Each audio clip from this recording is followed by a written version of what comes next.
Salam sejahtera Malaysia, denyut nadi suara rakyat bergema di channel ini.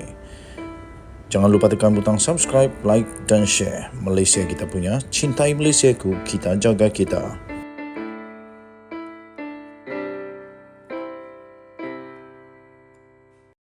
Salam sejahtera Malaysia, denyut nadi suara rakyat bergema di channel ini.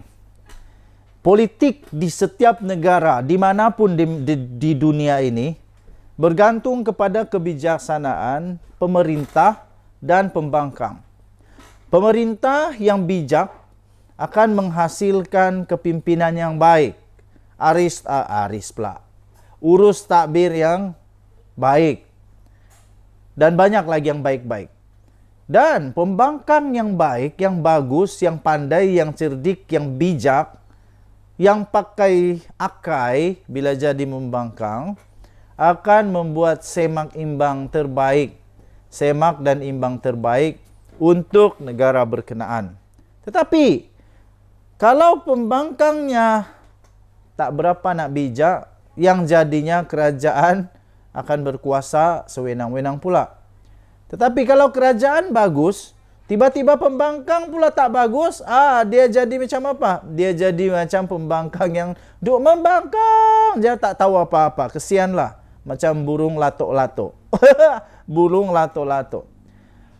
Terbaru ini Menteri Ekonomi Rafizi Ramli. Menteri Ekonomi Rafizi Ramli menyelar dan dia memberitahu satu fakta yang mengejutkan semua orang, terutamanya pembangkang. Kalau nak bangkang, bangkanglah dengan bagus-bagus. Jangan membangkang membabi buta. Tak tahu apa-apa, duk bangkang-bangkang, tak tahu pun apa dibangkang. Pembangkang perlu semak dulu fakta tentang royalti petroleum, kata Menteri Ekonomi ini, iaitu Rafizi Ramli. Rafizi pada satu sidang media pada Majlis Pemeterai MOU di antara MPRC dan IFPN di Kuala Lumpur mengatakan itu. Jadi pembangkang sepatutnya meneliti terlebih dahulu kandungan-kandungan di dalam Belanjawan 2023 yang dibentangkan oleh Perdana Menteri Datuk Seri Anwar Ibrahim berkaitan dengan peruntukan kepada negeri pimpinan pembangkang sebelum bersuara bagi mengelak mereka daripada mendapat malu. Ini nak malukan orang, sendiri malu. Kesian. Menteri Ekonomi iaitu Rafizi Ramli ketika berkata penelitian juga perlu dibuat oleh ahli parlimen pembangkang, termasuklah membabitkan royalti petroleum kepada Kelantan dan Terengganu. Jangan nak membangkang tapi tak ngam pembangkang dia, nanti tembak kaki sendiri. Ini kerana katanya dasar dan penakrifan royalti di sisi undang-undang di negara di mana kerajaan negeri hanya berhak mendapatkan royalti apabila penemuan minyak dalam lingkungan 3 batu nautika pesisir pantai. Namun katanya sebahagian besar penemuan daripada hasil minyak dan gas ONG adalah di luar daripada takrifan undang-undang dan dari segi perundangan ia bukan hak royalti seperti dituntut oleh kerajaan negeri. Katanya lagi persoalan seterusnya adalah bagaimana kerajaan persekutuan menyampaikan peruntukan kepada kerajaan negeri. Ini kerana negeri yang dipimpin oleh pembangkang menerima 50% daripada peruntukan perbelanjaan infrastruktur seperti Kelantan, Terengganu, Kedah, Sabah, Sarawak dan Perlis.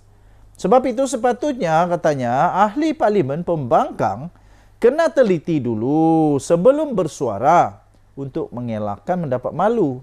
Sebab soalan ini ditanya sebelum saya menggulung perbahasan di Dewan Rakyat. Kalau saya menggulung memang saya lipatlah. Katanya kena lipat, kesian. Beliau berkata demikian pada satu sidang media selepas menyaksikan majlis menandatangani perjanjian persefahaman di antara Malaysia Petroleum Resource Corporation dan IFP Energies Novelis, IFPEN pada hari ini. Beliau diminta untuk mengulas mengenai kenyataan daripada Ketua Pengarah Jabatan Komunikasi Komuniti JKOM. Daripada JKOM, Datuk Dr. Muhammad Agus Yusof yang mengatakan pembangkang tidak sepatutnya meniup sentimen perkauman dalam menyuarakan bantahan mereka terhadap isu royalti petroleum di Kelantan dan Terengganu.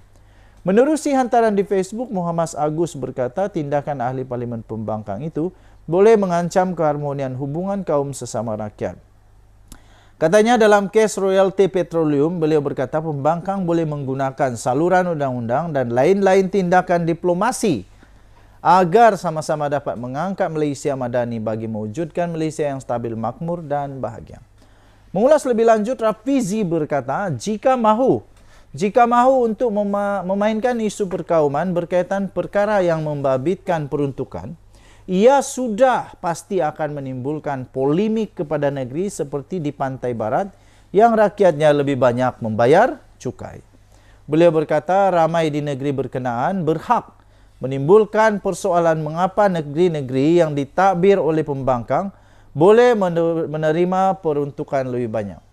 Katanya persoalan yang ditimbulkan ketika ini ialah apabila kerajaan negeri, pimpinan pembangkang memohon supaya disalurkan peruntukan secara tunai.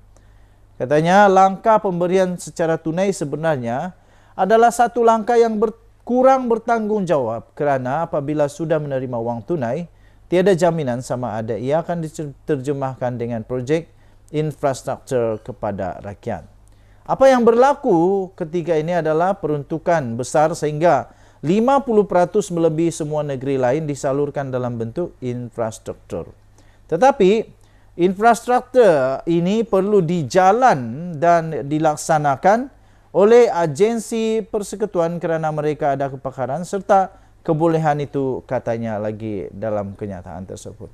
Saya setuju apa yang Menteri Ekonomi ini nyatakan, iaitu perlu semak dulu, belajar dulu, kaji dulu.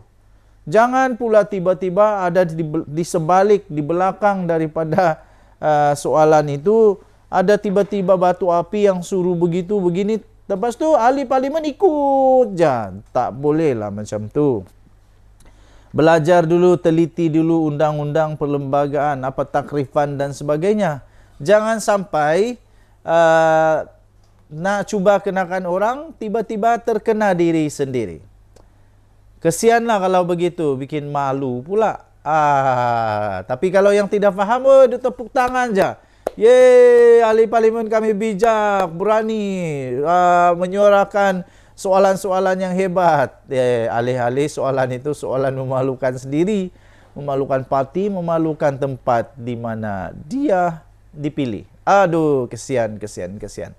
Baiklah, tuan-tuan dan puan-puan, jangan lupa untuk tekan butang subscribe, like dan share. Banyak lagi perkara yang kita nak kongsi bersama-sama. Kita jumpa lagi. Selamat pagi Malaysia. Bye-bye.